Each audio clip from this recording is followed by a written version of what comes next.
Well, Kenneth has a question about 2024 that I'm sure so many of you share his concern.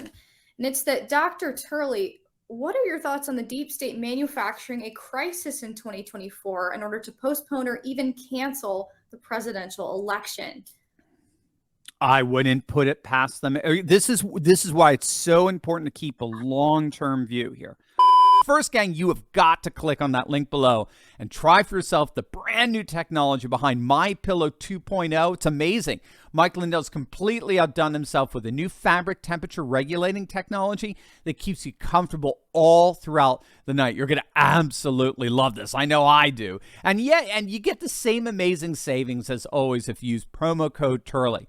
A classic My Pillow is normally $69.98, but if you use promo code Turley, you'll get that same classic My Pillow for just $19.98. And that applies to over 200 products in their catalog. So don't wait. Click on that link below. Give the gift of comfort and warmth to yourself, to loved ones. Support one of America's most amazing patriots, Mike Lindell, and get the best savings ever. Click on that link below right now.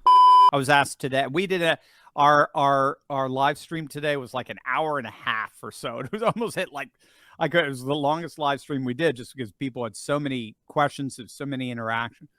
And one person said, how do you stay optimistic in the midst of all this? Mm-hmm. Well, one of the ways you do is you have this law. Well, the Apostle Paul had an eternal view. So he said, doesn't matter if I'm in prison or out, I can rejoice, right? In his letter of Philippians. But it's something comparable to that. You've got to have a long-term view, recognizing things are moving in our direction.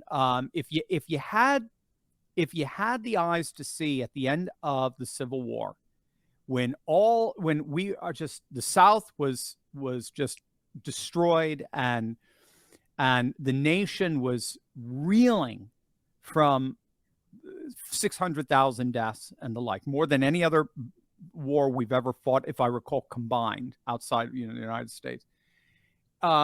Very few people believe that was the country that within just a few decades was going to be one of the most powerful nations on the planet, internationally speaking, economically speaking, and the like. Very few people, but there were those who did see it.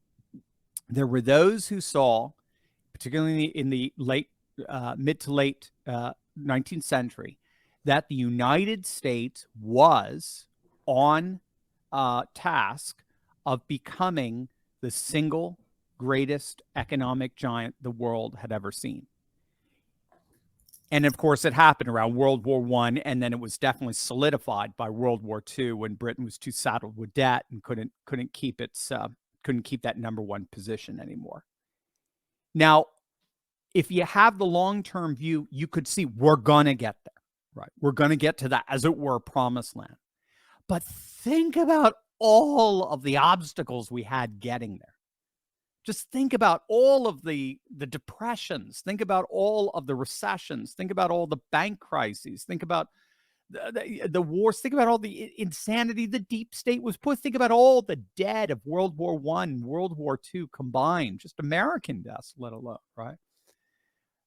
So the point is you have to focus on these long-term trends. You've got to identify them very carefully, but then kind of settle it within yourself. Okay, things are definitely moving in this trajectory, even although how we actually get to it can be incredibly messy and incredibly crazy, and very roller coastery. So I wouldn't put anything past the deep state for 2024. I wouldn't put anything past. They may steal this thing right in front of our face, like Katie Hobbs did Maricopa County.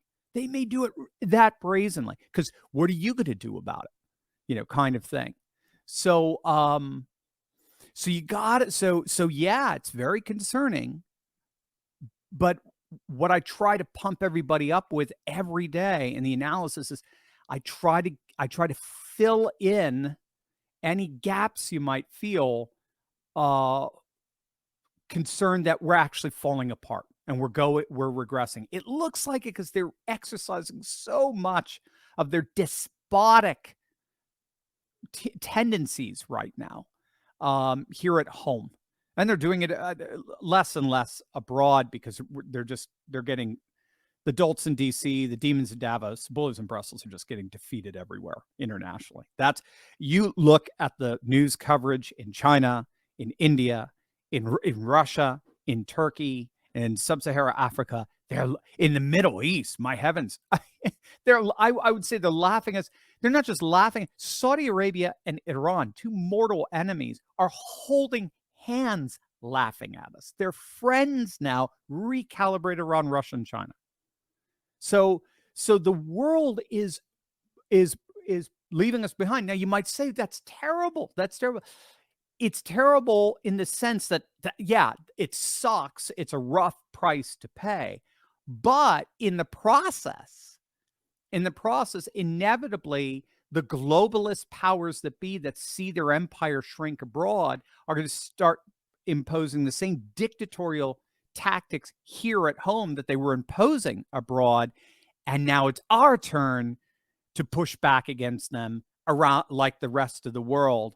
And eventually, like the Berlin Wall, they fall. There's nothing for that. There's no philosophical or practical structures for them to hold on to anymore. They just collapse. There's nothing, again, any more than communism was able to do. It just collapses. There's nothing it can do.